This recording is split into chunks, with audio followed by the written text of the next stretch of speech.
first story, The Devil of Blackwood Hollow. It was late October when I found myself driving through the dense woods of Blackwood Hollow. The sun was setting behind the trees, casting long shadows across the narrow road. I was headed to visit my childhood friend, Ethan Conway, who had recently moved into an old cabin deep within the forest.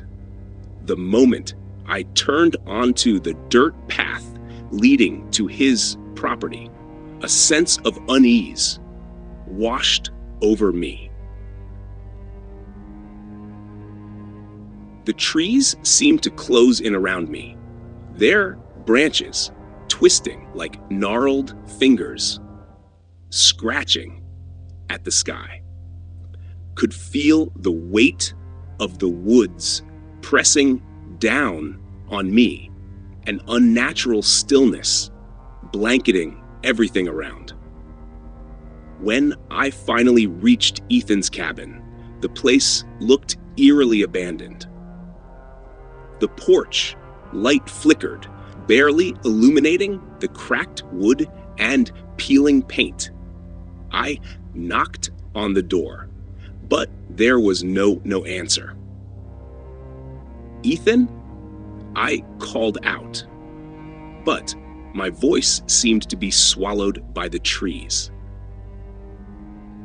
After a moment, the door creaked open on its own, stepped inside, and was immediately hit by the scent of damp wood and something else I couldn't quite place. The interior was dimly lit by a single oil lamp on the kitchen table. Ethan's coat hung on a hook by the door, but there was no sign of him.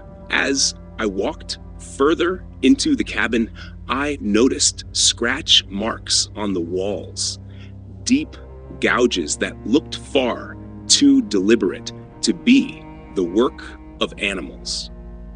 A low, guttural growl echoed from somewhere deeper within the house. Froze, my heart pounding in my chest. "Ethan, you there?" I called again, my voice shaking. The growl came again, this time closer, followed by the sound of something heavy dragging across the floor. I reached for the knife on the kitchen counter, my hands trembling. Suddenly, the lamp went out, sight plunging the room into complete darkness. I could hear the creature now, its breathing ragged and wet as it moved toward me. I backed away, feeling my way along the wall until my fingers found the door to the basement. I descended the stairs, hoping to find a place to hide. The air grew colder with each step, and the stench of decay grew stronger. At the bottom of the stairs, I found a room filled with ritualistic symbols scrawled in blood across the walls.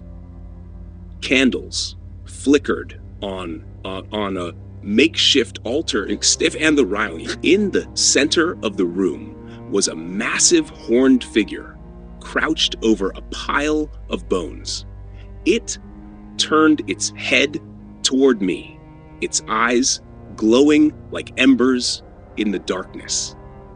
Its twisted face bore a cruel, inhuman smile. "Welcome." It rasped in a voice that sent shivers down my spine. Before I could react, lunged at me, its claws ripping through the air. The last thing I remember was the sound of my own screams echoing through the woods as the creature dragged me into the darkness. Second story, The Watcher in the Fog. It was a dark evening when I found myself driving down a narrow road just outside the small town of Redmond. The town was famous for its old stone buildings and long history of strange disappearances. I had heard the rumors before and married went, but never believed them. The stories about people vanishing without a trace, the whispers in the wind, the darkness that seemed to cling to the town like a curse. As the fog thickened, I felt my nerves begin to fray. Something about this place felt wrong. Could almost feel the eyes of the town on me. Looked around at the desolate landscape.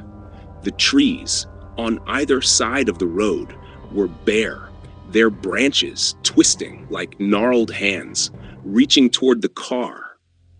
The air smelled of earth and decay.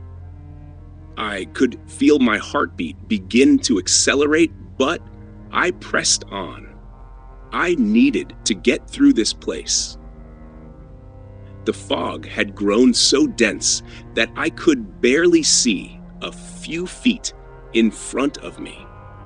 It was as if the world had shrunk, leaving only this dark and isolated path. And then I saw it. A figure standing in the middle of the road. Tall and slender, its form shrouded in darkness. It appeared as though it had been there for an eternity. I slowed down, my eyes locked on the figure. It did not move. I rolled down the window, the cold air rushing in. "Hello?" I called, but there was no response. I shifted in my seat, the silence pressing in on me. The figure did not move. It was as if it was waiting. I felt a sudden chill race down my spine, a feeling that I could not shake. The fog seemed to part slightly, and I saw its eyes. They were dark, sunken into its face, cold and lifeless. For a moment, I was paralyzed, staring into those eyes. Then I pressed the gas pedal, my foot shaking, and I sped past the figure. But the road ahead was still swallowed by the mist. I could feel the figure behind me, its eyes burning into my back. As I neared the edge of town, I saw a faint glow in the distance, a sign for Redmond, but something was off. The sign older than it should have, faded and worn, as if it had been standing for decades. I slammed on the brakes. The fog was now thick and unforgiving. I could barely see the road in front of me. I looked in my rearview mirror. The figure was still there, standing motionless in the road. I felt a cold sweat break out on my skin. Then I heard it. Footsteps. Slow. Deliberate footsteps. I turned my head to see the figure closing the distance, its pale eyes now glaring through the mist. I tried to accelerate, but the car seemed to move in slow motion. The footsteps came closer, echoing louder until they were all could hear. I looked out the side window, desperately searching for a way out. The trees pressed in on me, their branches reaching like claws. The figure was right behind me, its breath coming in short rasps. It spoke. "You should not have come here," it whispered, its voice low and raspy. I tried to move, but my body was frozen. I was trapped. I tried to scream, but no sound came out. The figure was right beside me now, its cold hand gripping my shoulder. I could feel its fingers digging into my flesh, pulling me back. And then everything went black. When I woke up, I was still in the car, but the town was gone. The fog was gone. There was nothing, just a long stretch of empty road. But I could still hear the footsteps, slow, deliberate. And I knew then that I would never leave Redmond. It had taken me, and it would never let me go. Third, the Watcher in the fog. It was a foggy night. When I drove into the town of Shady Hollow, a place so small that even Google Maps seemed to forget it existed. I had never heard of this town before. Not that I minded much. I was just looking for a place to stop for the night. The fog clung to the ground like a living thing. You could barely see the headlights of my car illuminating the damp pavement. The town seemed abandoned. No lights were on. No people walking down the streets. It was strange and unsettling, but I was tired and decided to find a place to sleep. I drove through the quiet streets until I saw a small inn with a sign that read Shady Hollow Inn. The windows were fogged up, and the sign hung at an odd angle, if it had been struggling to stay upright for years.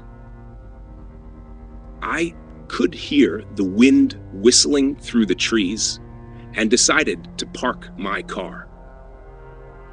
The door of the inn creaked open, and I was greeted by the warm smell of old wood and dust. The receptionist was an older man with thin gray hair and a stoic expression. He told me that the town was a place that few people came to anymore. Most had moved away, leaving behind only the old houses and the fog. He led me to a room on the second floor. As I set my bag down, I noticed something odd about the mirror in the room. It was large and old-fashioned, with intricate carvings around the frame. For a moment, could have sworn I saw a shadow move in the reflection. I dismissed it as my imagination. But as the night wore on, the fog outside grew thicker. The air felt colder. I could hear the sound of footsteps echoing in the hallway. Looked out the window and saw nothing but the blurred outlines of the buildings and trees. That was when I saw it. A figure standing in the fog. It was tall and thin, its outline almost too faint. I felt my heart race as I stared at it, unable to look away. The figure moved, its body twisting unnaturally, slowly drifting towards the inn. Panic set in.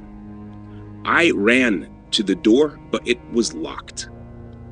The windows were sealed tight, and the air felt so dense I could hardly breathe.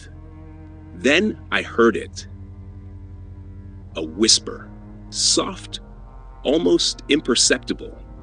"You should never have come."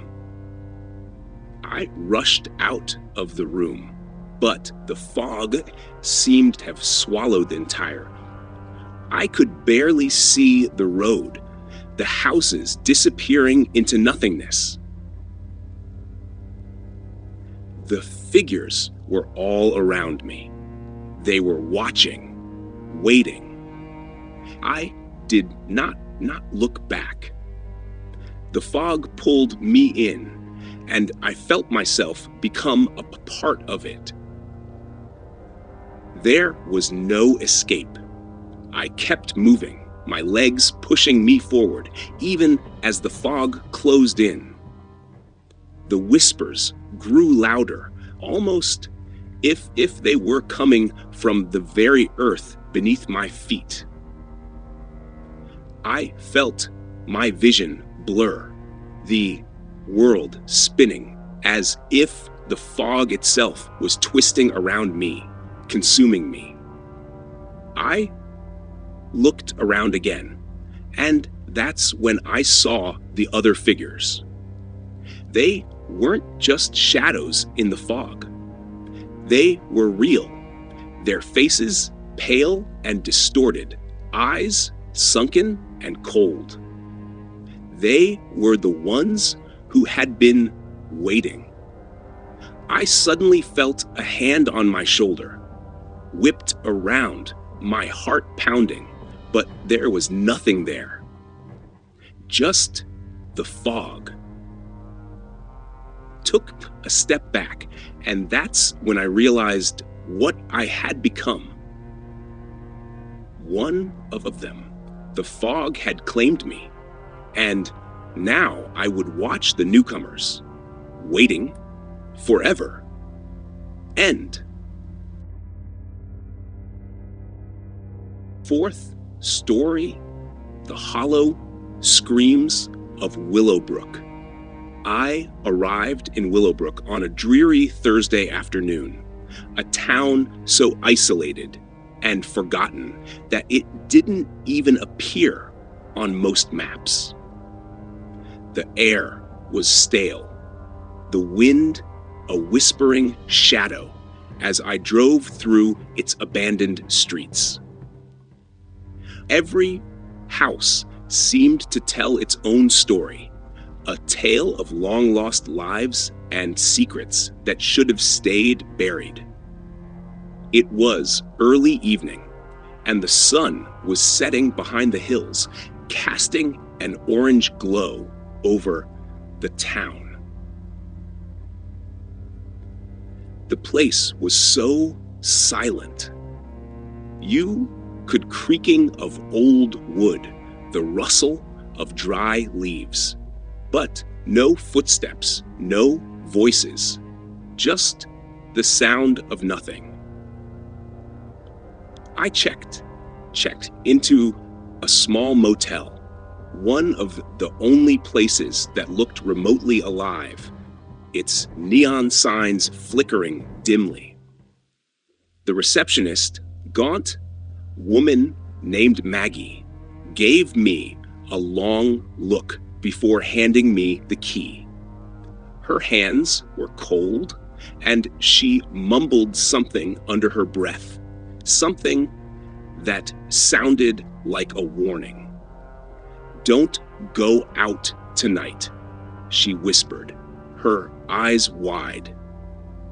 "The town isn't safe after dark." I laughed it off, thinking she was just trying to scare me. But that night, as I lay in bed, I heard it. A soft, high-pitched screaming coming from the woods at the edge of town. The screams were agonizing, full of pain and fear, as if someone or something was being torn apart. I tried to ignore it, but the noise only grew louder. Curiosity got the best of me, and I grabbed my jacket, heading towards the sound. The streets were empty, the air cold and sharp, as if the world itself was holding its breath. I found the source of the screams on the outskirts of the town, near an old abandoned church. It was hidden behind thick trees, its stone walls crumbling, its windows boarded up. But as I stood there, noticed something strange. The screams had stopped. Instead, there was a whispering sound, low and raspy, like a voice speaking from the darkness. I approached the church, my heartbeat quickening, and as I pushed open the rusted door, I was met with a sudden gust of cold air. Inside, the church was empty, but the floor was covered with dust and broken glass. And then I saw it. A figure, half human, half something else, emerged from the shadows. Its skin was pale, almost gray, its eyes shining with an otherworldly glow. It moved towards me, its hands twisting and curling, its mouth opening in a silent scream. I tried to run, but my legs felt like stone. My body frozen, paralyzed, it advanced. With every step it took, the whispering grew louder, and the air grew thicker.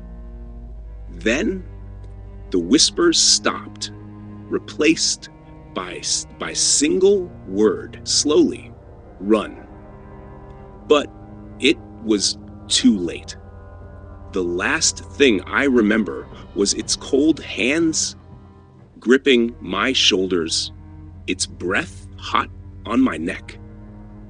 And then darkness. The next morning, the town was still, as if nothing had happened. I was never found. I don't think anyone ever will. Fifth story: The Whispering Creature of Sable Creek. It was a quiet night when I drove into Sable Creek.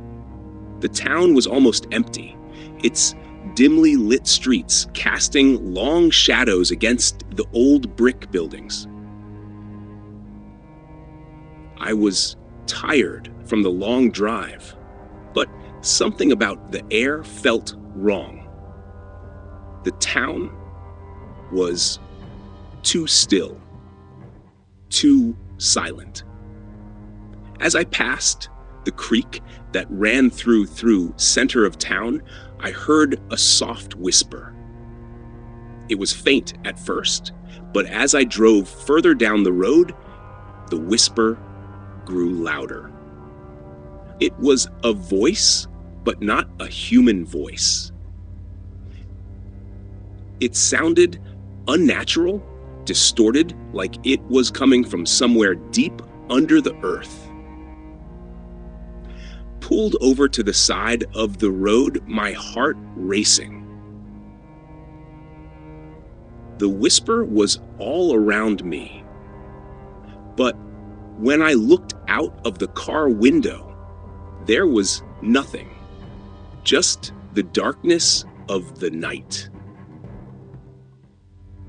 I shook my head, trying to shake the uneasy feeling that was settling over me.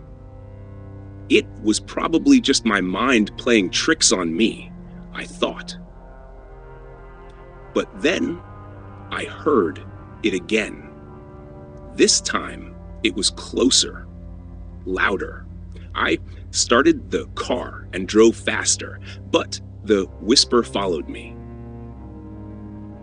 It was like it was right behind me, whispering words I could almost understand. But every time I tried to listen, the words slipped away. I drove straight through the town center and toward the woods on the outskirts of Sable Creek. The whisper was growing more urgent, like it was trying to tell me something. When I finally stopped the car at the edge of the woods, saw a figure standing in the darkness. At first, it looked like a man, but then I realized it was something else. A creature, its skin gray and wrinkled, its eyes glowing in the dark. It didn't move, just stared at me with those empty eyes. The whisper grew louder, now coming directly from the creature. I felt a chill run down my spine. The words were clear now. "Come closer," it whispered, its voice the scraping of nails on a chalkboard. I wanted to run, but I couldn't move. My body was paralyzed, locked in place. I could only stare at the creature, its glowing eyes fixed on me. It took a step forward, and I could feel its presence pressing against me, like it was slowly coming closer. But the whisper was the only thing I could hear. And then it spoke again. "You should not have come here," it said. Before I could react, the creature lunged at me. Its sharp claws scratched against the side of the car, and I screamed in terror. I tried to start the engine, but the car wouldn't budge. The creature was on top of me now, breath hot and putrid. The last thing I heard before everything went black was its whisper. "You are mine now." The next morning, the town was still. No one ever saw me again. Sixth story: the shadow that lurks beneath. It was a night like no other when I drove into the small town of Gravesville, nestled deep in the hills of Maine. It was one of those places you pass by on your way to somewhere else. Nothing remarkable about it, except for the fact that everyone I met seemed to avoid looking me in the eyes.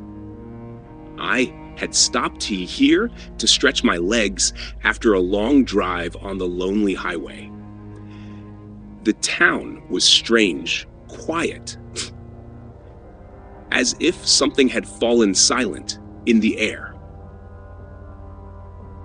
strange feeling settled in my chest, but I brushed it off as nothing more than fatigue. I checked into the old motel on the outskirts of town. The owner, a gray-haired man named Mr. Keller, had been too friendly. He was a bit too quick to offer a room and a cup of coffee. I didn't think much of it, but there was something about his smile that felt off. After settling in for the night, I sat by the window, staring out at the empty streets. The moon hung high above, casting an unnatural glow on the sidewalks. Suddenly, a movement caught my eye.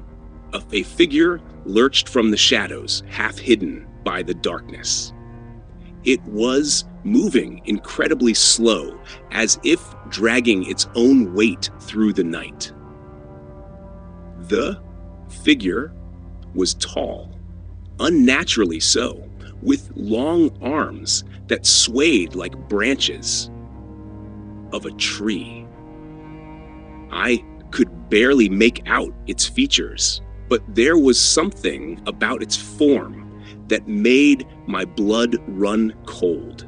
I should have ignored it, but something compelled me to open the door. Stepped into the night, the chill air filling my lungs. The figure had stopped facing me now. Its eyes were two dark sockets, empty, but full of something terrible. It raised a hand, its long fingers twisting in the air.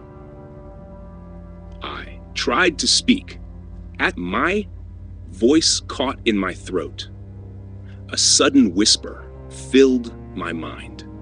"Don't look away." It said, voice a low, guttural growl. I felt the urge to obey, to stay still. But I stared into the darkness eyes. The figure began to move closer. Its footsteps silent, but I could feel the ground shaking beneath me. It was as if the earth itself was alive. I tried to run, but my legs felt frozen, rooted to the spot. In that moment, I understood the truth. The thing wasn't alive in the way I knew. It was something else, something ancient, a shadow that'd been waiting for me. I heard its laugh, low and terrible, before it swallowed me whole. The town of Gravesville has never been the same since, and the shadow, it waits for the next unsuspecting soul. I awoke in a dark room, my head pounding. It was silent, too silent. I could feel something watching move. I could not. Panic set in, but there was no escape. The air was thick, choking, and that same shadow from before was there, looming in the corner. I tried to scream, but the sound caught in my throat, strangled by the weight of the shadow. It was closer now, right beside me, its breath hot on my skin. And then it spoke, its voice a deep, guttural echo. "Your soul is mine." I felt it claw its way into my chest, tearing through my body, my mind fracturing into nothing. I was nothing but a whisper, a shadow that was soon forgotten, and so the cycle continues. Gravesville remains quiet, unchanged.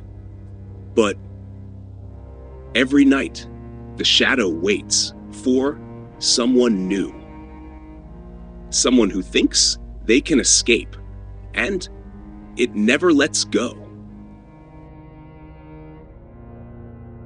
7th story, The Hollow Whispers of Harrow's End. It was late October, and I first stepped into Harrow's End, a town that seemed to exist outside of time and reason. The road that led me there was narrow and winding, its edges lined with towering trees that formed a dense, claustrophobic tunnel. Even my GPS had stopped working long before I arrived. The air was thick with the smell of wet leaves and rotting wood. And as I approached the town, I felt an inexplicable weight pressing down on my chest. It was like the town itself was watching me, measuring me, deciding whether or not I belonged. I was there to visit Holly Miller, an old friend I hadn't seen in years.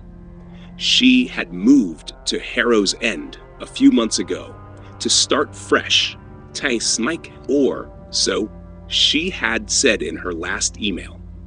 But even her messages had grown strange lately, filled with cryptic warnings and half-finished sentences. I should have turned back then. The moment I drove into town, I drove for something was wrong. The streets were deserted, the houses dark and dilapidated. Every window was either boarded up or cracked like a broken tooth. The few people I did see moved quickly and avoided eye contact, their faces pale and gaunt, like they hadn't seen the sun in years. Holly's house was at the edge of town, a small cottage with peeling paint and a roof that sagged in the middle. She was waiting for me on the porch, her smile a little too bright, little too forced. "You're finally here," she said, voice tight, with an edge of relief and something else I couldn't quite place. "I've been waiting for you." Stepped out of the car, and the moment my feet touched the ground, I felt it. Chill that sank into my bones and made the hairs on the back of my neck stand on end. It was the kind of cold that didn't come from the air, but from something deep wrong. Something wrong. As the evening wore on, Charlie tried to act normal. She cooked dinner, US glasses of wine, and asked about my life back in the city. But her eyes kept darting to the windows, and her smile never quite reached her eyes. "What's wrong? What's?" finally asked. I finally asked Clavishio, unable to ignore the gnawing sense of dread that had been building since I arrived. Holly hesitated, her fingers tightening her wine glass. "It's this place," she said finally. There's something about Harrow's End, something that doesn't let you leave. I laughed nervously, thinking she was joking, but her expression was dead serious. "What do you mean?" I asked. She didn't answer right away. Instead, she got up and pulled a thick, dusty book off a shelf. She opened it to a page covered in old, faded handwriting and pushed it toward me. "The town is cursed," she said, her voice barely above a whisper. "It feeds on people. Once you come here, you become part of it. You can't leave until it decides it's done with you." I wanted to tell her she was being ridiculous, but something about the look in her eyes made me pause. She believed every word she was saying, and a part of me was starting to believe it too. That night, couldn't sleep. The whispers started just after midnight, soft at first, like the rustling of leaves, but then they grew louder, clearer, until I could make out the words. "Help us. Run while you can." I jumped out of bed and rushed to the window, but there was nothing there. Just the darkness of the woods and the faint glow of the moon. But the whispers didn't stop. They followed me as I wandered through the house, growing louder and more urgent. And then I saw it. At the end of the hallway, in the shadows, just beyond the reach of the light, was a figure. Tall and thin, its skin gray and stretched tight over its bones, its eyes, two black holes that seemed to swallow the light. It smiled at me, a wide, unnatural smile that sent a shiver down my spine. And then it spoke. "You're not supposed to be here." The next morning I tried to leave Harrow's End, but no matter which road I took, I always ended up back in town. Holly was right. The town wouldn't let me leave. And I knew then that it was only a matter of time before I became one of the whispers too. 8th, Story the Watcher in the Fog. It was a foggy night when I first saw it. I was driving down the lonely road leading into the town of Greystone, a small place nestled deep in the woods of Maine. I had never heard of it before, but the address I was given led me straight here. The mist rolled in thick and cold, clinging to the trees and creeping across the road like a living thing. I could barely see a few feet in front of me, but something about the place felt wrong. I pulled into the town center, a dark place with old buildings and the scent of decay in the air. I could see shadows moving in the distance, but no people. Not a soul was around. I walked towards a small building, the only one with a light on, The door creaked as I entered, and I immediately felt like I was being watched. The inside was empty, except for a man sitting behind the counter. His eyes were wide and shiny, and he seemed to stare right through me. "You're not from here, are you?" he asked in a low, strained voice. I shook my head. "No, I'm just passing through. I was told to come here to pick something up." He looked around nervously before leaning closer. "You shouldn't be here. They don't like outsiders." "Who are they?" I asked, but he only shook his head and gestured towards the door. "Leave before it's too late," he whispered. Against his warning, I stepped back outside. The fog was even thicker now, and I could barely make out the shapes of the buildings around me.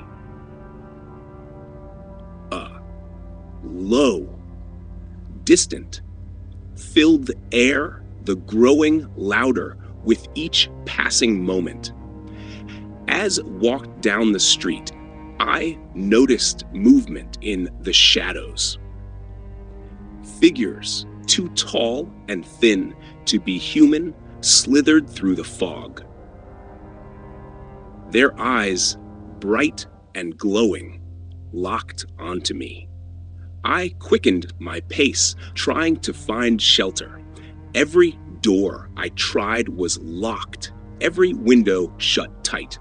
The shut hum grew deafening, and I could hear whispers now, low and guttural, speaking in a language I couldn't understand. Finally, I found a house with a door slightly ajar, pushed it open and stepped inside, only to be met with complete darkness. The air was stale, and the floor creaked under my feet. I closed the door behind me, trying to catch my breath. Then I heard it again, that low, whispering pull coming from just behind me. I turned slowly, and what I saw made my blood run cold. A tall, shadowy figure stood there, its face a horrific mass of twisted flesh and glowing eyes. It reached out with long, bony fingers, its voice a horrifying mix of growls and whispers. I stumbled back, my heart pounding in my chest. I ran up the stairs, desperate to escape. But no matter where I went, the figure was always just behind me. In one final desperate attempt to escape, jumped out of a window and landed hard on the ground below. The fog swallowed me whole, and the last thing I heard was its whispering voice calling my name. Ninth story, The Watcher of Bridgeside. It was a late night when I found myself driving through Bridgeside, a decaying town in southern Maine. The kind of town that was always shrouded in mist and was known only to those who had lived there for generations. As drove down the winding roads surrounded by ancient trees, I could feel something was off. Was on my way to visit an old friend, Laura Baxter, who had moved to Bridgeside years ago and had never left. She had always talked about how the town was special, how the streets spoke to you if you listened closely. I thought it was just local folklore, but the strange feeling in my gut was growing stronger. The road was narrow, and there were no street lights to guide me. Only the soft whistle of wind through the trees and the occasional crackling sound from the old radio kept me company. I passed by a bridge that seemed out of place. It looked ancient, its wooden beams growing dark and twisted. As I crossed it, I could swear I saw something move in the shadows. I stopped the car and stepped out, my breath visible in the cold air. My eyes scanned the bridge, but there was nothing there. Nothing except for the deep feeling that I was being watched.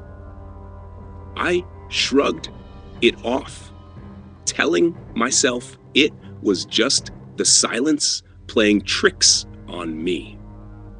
When I finally arrived at Laura's house, the lights were dim, casting long shadows across the yard. I could feel a sense of foreboding in the air. Laura opened the door with a smile. There was something strange in her eyes. She looked tired, her skin pale, and she seemed nervous. "I was wondering when you would get here," she said softly, her voice shaky. "I've been waiting for you." We sat down in the living room, and Laura told me stories about the town, how the people here had always believed in spirits and things that were unseen. But as she spoke, I could feel the air grow heavier. The shadows seemed to move. "I know you don't believe me," Laura said, her voice barely a whisper, "but there is something here. Something that watches us. It has always been here, waiting for the right time." Suddenly, there was a knock at the door, a loud, sharp sound that sent a jolt through me. Laura looked at me with wide eyes, her face drained of color. "Don't answer it," she whispered. But before I could say anything, Laura stood up and moved towards the door.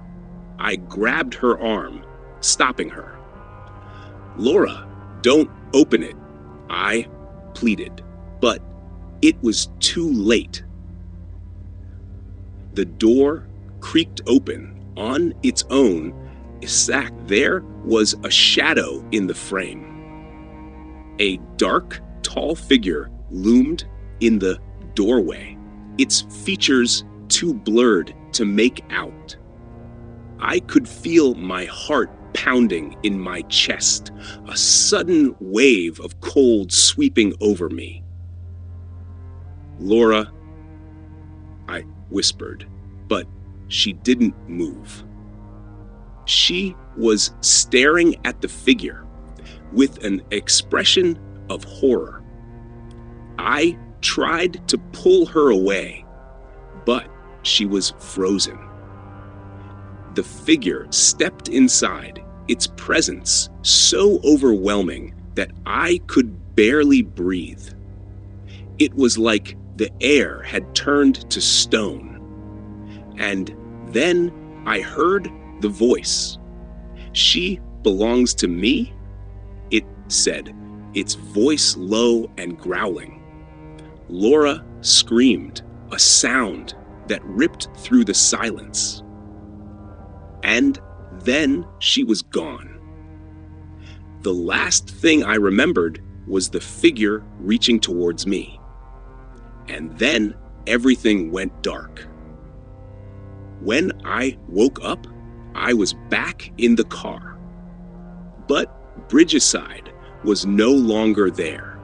The streets were empty, the houses in ruins, and the only sound was the whistling wind. I don't know how I got out of there, but I do know one thing. The Watcher is still waiting. 10th story. The shrouded eyes of Crimson Hollow. It was a foggy night when I first heard about Crimson Hollow, a town that no one seemed to talk about except in whispers and half-remembered stories. People said it was abandoned, forgotten by the rest of the world, but was curious. I drove into the empty streets, the darkness swallowing my headlights as if the town itself was alive. The sign was old, almost worn away, but I could still make out the name Crimson Hollow, etched in faded paint. It was a town lost in time, and was about to find out why. The town was silent, its streets empty, not a soul in sight. The air was thick, heavy with the scent of rotting leaves and decay. It was as if the town itself was holding its breath. I drove deeper into the heart of the town, past derelict buildings and overgrown streets. It was so quiet that the sound of my car seemed unnaturally loud. Eventually, I found the house. It was set back from the road, massive old structure with creaky porches and crumbling walls.